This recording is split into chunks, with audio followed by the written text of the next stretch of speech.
Hi, I'm Peter Adamson, and you're listening to the History of Philosophy podcast, brought to you with the support of King's College London and the LMU in Munich, online at www.historyofphilosophy.net. Today's episode, To Be Continued, Mullā Ṣadrā on Existence. It may seem obvious that the greatest philosophers are the ones who break completely with the ideas of their predecessors. We might call this the Descartes syndrome, in honor of Descartes' claim to be starting from scratch, throwing aside the accumulated arguments of scholastic philosophy. But that's not what I think. I think that the great philosophers are, often as not, those who bring together and rethink the ideas they find in the previous tradition. Their originality consists in creative engagement, not creative destruction. They realize that synthesis is not a sin, that taking the historical long view is no shortcoming. It takes a great mind to weave together the loose strands of numerous intellectual traditions. We can observe this with Plato, who drew on all the currents of Greek science, literature, and philosophy up to his day, with Plotinus, whose so-called Neo-Platonism was in large part new because of its novel combination of themes from Middle Platonism, Stoicism, and Aristotelianism. In Latin Christendom, with that great synthesist Thomas Aquinas, and, by the way, with Descartes, who owes far more to the scholastic tradition than he would like you to believe. In the later Islamic world, there is one figure who stands undisputed as master of the metaphysical medley, Mullā Ṣadrā, whose lifespan actually overlapped with that of Descartes. Like the other thinkers I've just mentioned, Sadra was a thinker powerful enough to reshape earlier philosophical currents retrospectively.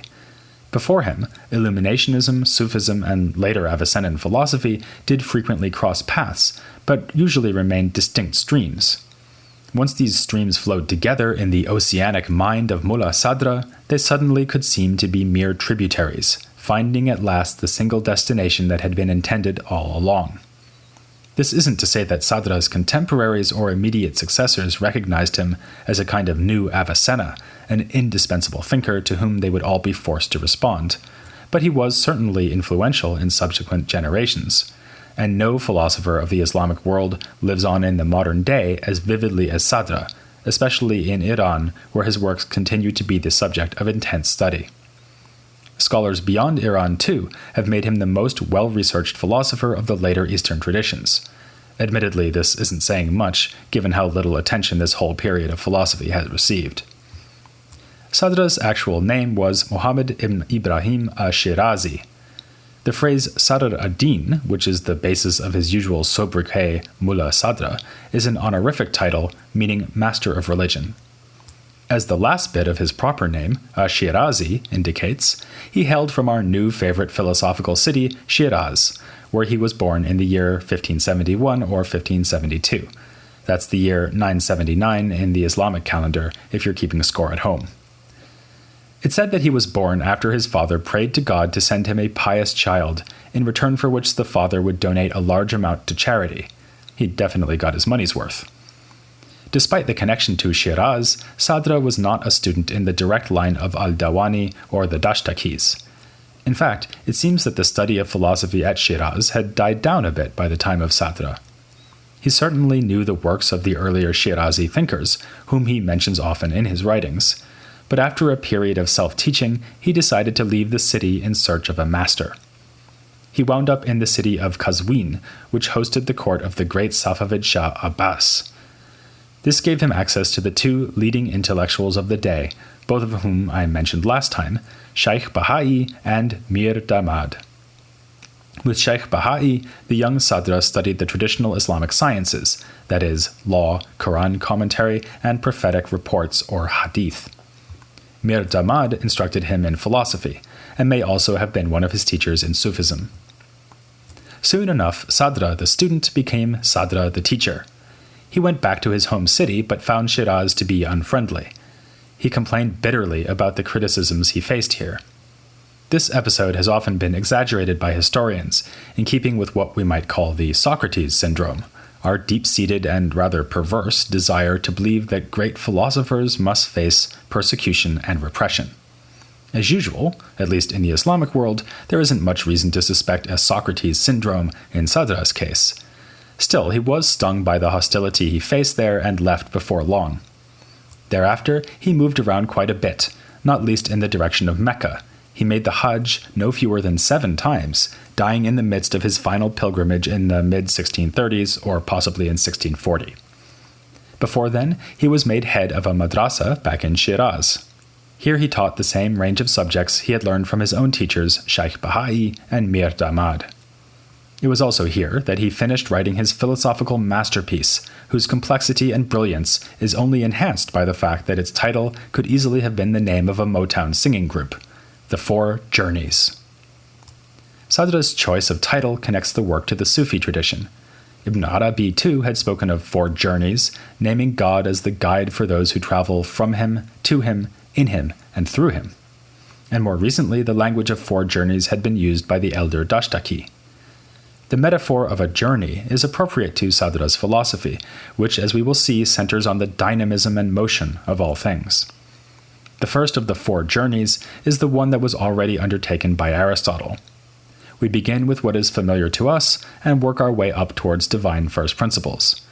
But Sadra's journeys unfold along a 2-way street.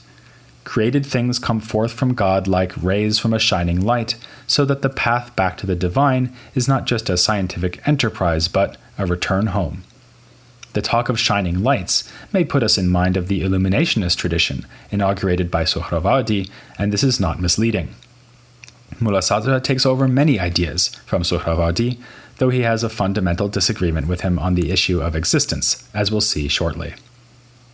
Of course, philosophers had long found it enlightening to use the metaphor of illumination. We can cast our gaze back as far as the metaphor of the sun in Plato's Republic and its use by later ancient Platonists. These Platonists were another main source of inspiration for Sadra, who, like other intellectuals of the Safavid period, was fascinated by texts like the Theology of Aristotle, which he cites frequently. As we know, the Theology is in fact an Arabic version of the writings of Plotinus, the founder of Neoplatonism, but he is happy to cite from it as evidence for the views of Aristotle. Sadra's conviction that all things proceed from a divine first principle and return to it is one example of his deep debt to Neoplatonism. His fascination with such antique sources didn't prevent him from responding to more recent thinkers, though. In the 4 journeys, he often gives us a context for his own ideas by going through and refuting the positions of other philosophers in the Avicennan tradition. Avicenna himself is a nearly constant presence, and Sadra takes time to explain and critique the ideas of authors like Fakhruddin Arazi, Atuzi, and Al-Dawani.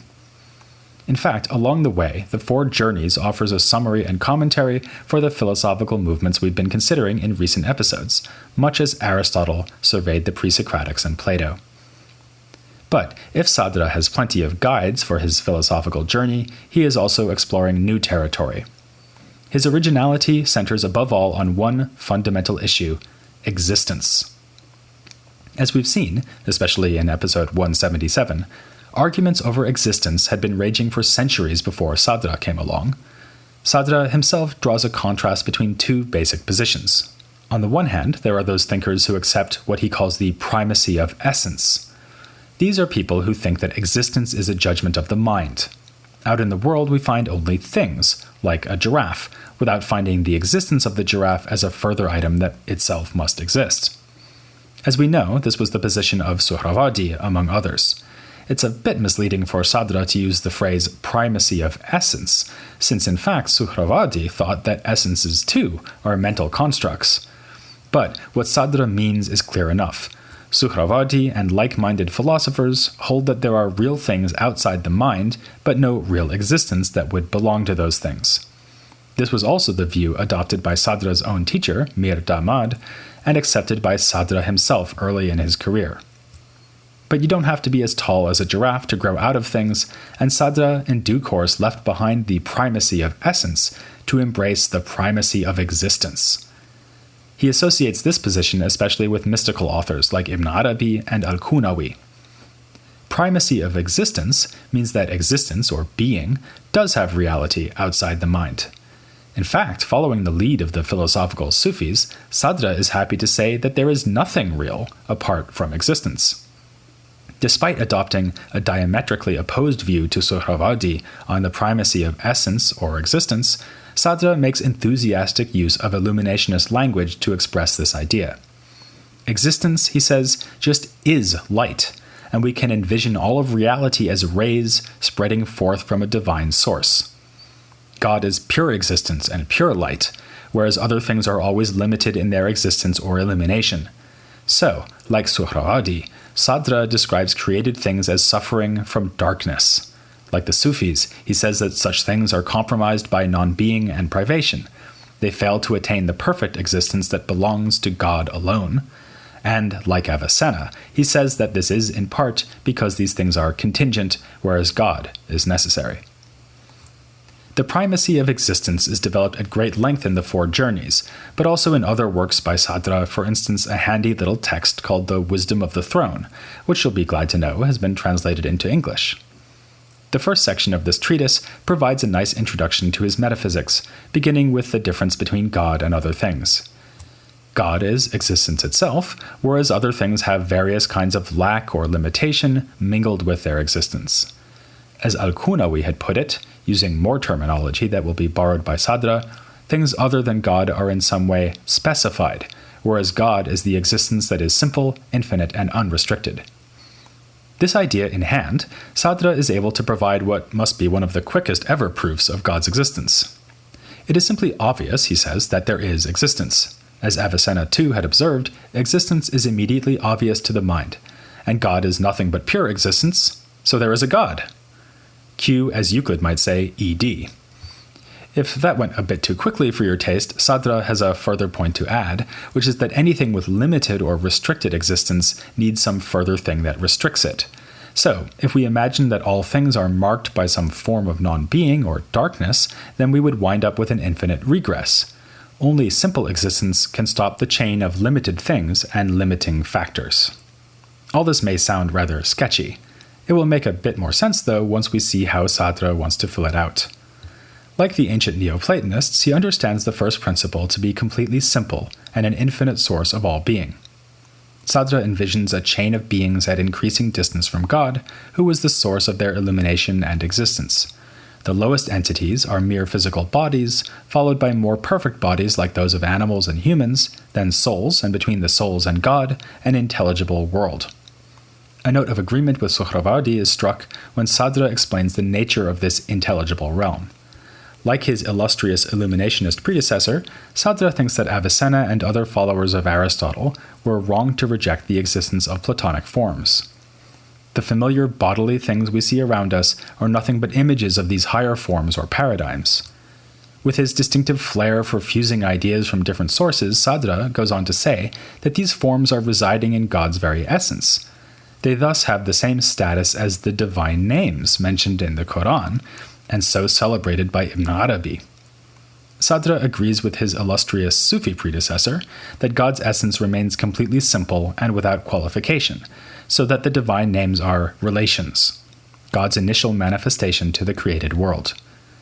In an effort to capture the way that the paradigms begin the process of God's unfolding his divinity out into a universe, Sadra uses the phrase Nafas ar-Rahman, or breath of the merciful, yet another borrowing from Ibn Arabi. With all this borrowing going on, devotees of the Descartes syndrome may be downright disappointed. Is this all just a patchwork of old ideas?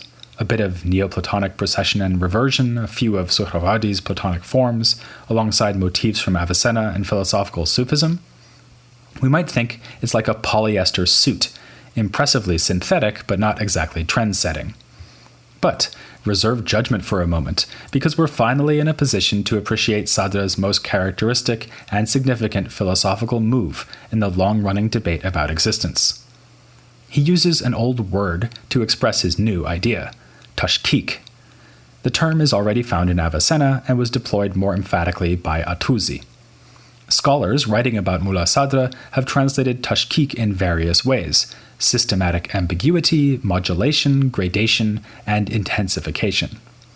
The basic idea is that existence comes in various degrees. Here, Sadra is once again responding, this time critically, to Suhrawardi. Suhrawardi had imagined degrees of intensity within a certain essence, giving the example of black. All black things are black, but some are blacker than others. At the one end, you have your beloved but badly faded Iron Maiden t-shirt bought in the 1970s. At the other end, the sense of humor expressed in a particularly morbid joke about ravens told by a goth whose favorite song is Paint It Black by the Rolling Stones. Sadra proposes that we can likewise think of the descent of all things from God as occurring along a decreasing scale of intensity. But this time, the variation in intensity will concern existence rather than blackness or any other essence. This makes Suhrawardi's imagery of light and darkness particularly apt for expressing Sadra's metaphysics. Things fade in their degree of illumination as they go forth and away from God. Or if you prefer a moister analogy, think of the river imagery with which I began this episode. Existence pours forth from God, and in a metaphysical version of the trickle-down effect, what is at first a single gushing torrent divides into many smaller rivulets. Whichever metaphor you prefer, lamp or damp, it will nicely capture Sadra's conviction that all of creation is continuous, an unbroken flow that goes forth from its divine source. In holding that all of existence remains connected to God, that to be is continued, if you will, Sadra again signals his agreement with the tradition of philosophical Sufism inaugurated by Ibn Arabi and pursued by authors like Al-Qunawi. But by emphasizing that existence varies in intensity, he avoids a problem that had always faced philosophical Sufis. When you read the treatises of Ibn Arabi and Al-Qunawi, or for that matter the poetry of Arumi, you might easily get the impression that the difference between created things and God is a mere illusion. The mystic is someone who rises above this illusion to grasp what these thinkers called the unity of existence, in Arabic, wahdat al-wujud. Critics of the philosophical Sufis, like Ibn Taymiyyah, rather unfairly accuse them of equating created things, such as themselves, with the mighty God who should be recognized as being exalted above all things. Mullā Ṣadrā wanted to embrace the mystical insight that God is intimately present to all he creates. As the Quran puts it, he is closer to man than his jugular vein. But he was also sensitive to the sort of objection pressed by Ibn Taymiyyah. So he wanted to be absolutely clear that he was not lapsing into monism by asserting the absolute unity of everything with God. The problem is especially acute for Sadra because of a point he takes over from another of his major sources, Suhrawardi. Earlier in this episode, I recalled how Suhrawardi responded to Avicenna's distinction between essence and existence by denying that the distinction applies to real things out in the world. Rather, we distinguish essence and existence only at the level of our mental judgments. Obviously, Sadra disagrees with this when it comes to existence. For him, there is nothing more real than existence, in fact, nothing real other than existence. But when it comes to essence, he thinks Suhrawardi is like a man with $10 hidden in his shoe, right on the money. Essences are nothing but concepts we use to differentiate one thing from another. There are good reasons to insist on this, such as the ones already given by Suhrawardi. If I say that essences are really out there in the world, like metaphysical light switches waiting to be turned on, as I put it in an earlier episode, then these essences must in some sense exist before they receive existence. The conceptualist understanding of essences Sadra finds in the Illuminationist tradition helps him avoid that absurdity. But now we risk falling into a different problem pointed out by Fakhruddin Arazi. Without real essences, there will be no way to differentiate one existent thing from another, and all of existence will lapse into a single unity. It's here that the idea of tashkik, gradation or modulation, really comes into its own. It shows us how existence could in a sense be one, but without eliminating all differentiation. For even if there is nothing but existence, things do differ in terms of the intensity of their existence. All beings other than God have some admixture of non-being or privation, which is why they are lesser in existence than he is. But the variation in intensity is always gradual. If you'll pardon the expression, this is a metaphysics without any gaps, like the metaphysics of classical Neoplatonism. In fact, it goes beyond mere gaplessness by eliminating even the boundaries that separate one sort of existence from another. Sure, the world seems to us to be divided up neatly, with some things qualifying as humans and others as giraffes, but the rigid dividing lines are figments of our minds, not features of things out in the world. Out in the world, there is real difference because of variation in intensity. That difference is indeed what gives rise to our different concepts. But where the conceptual essences have firmly drawn boundaries, the intensity of existence out in the world is continuous, like the color spectrum rather than a palette of individual color samples. This may all sound a bit too good to be true. Sadra is having his cake and eating it, able to enjoy the sublime taste offered by the Sufis' unity of existence without giving up Avicenna's fundamental contrast between divine, necessary existence and created, contingent existence. The whole thing turns on the continuity of modulated or gradational existence, so a skeptical response would probably focus on attacking him here. The skeptic could start by complaining that Sadra's acceptance of Platonic forms commits him to clear divisions between types of things. After all, Plato introduced his forms, in part, to explain just this fact that different things in the world around us fall into different types. But Sadra has another move he can make here, and I choose the word move quite deliberately. Not only does he think that all existence is marked by continuous variation in intensity, he also thinks that all existence is in constant motion. When we divide it up into essences, we are mentally imposing an artificially static interpretation on existence, a kind of freeze-frame snapshot of something that is in fact constantly changing. We're going to need another episode to get our heads around this idea, so go with the flow and join me for Mullā Ṣadrā on substantial motion. Next time on The History of Philosophy, without any gaps.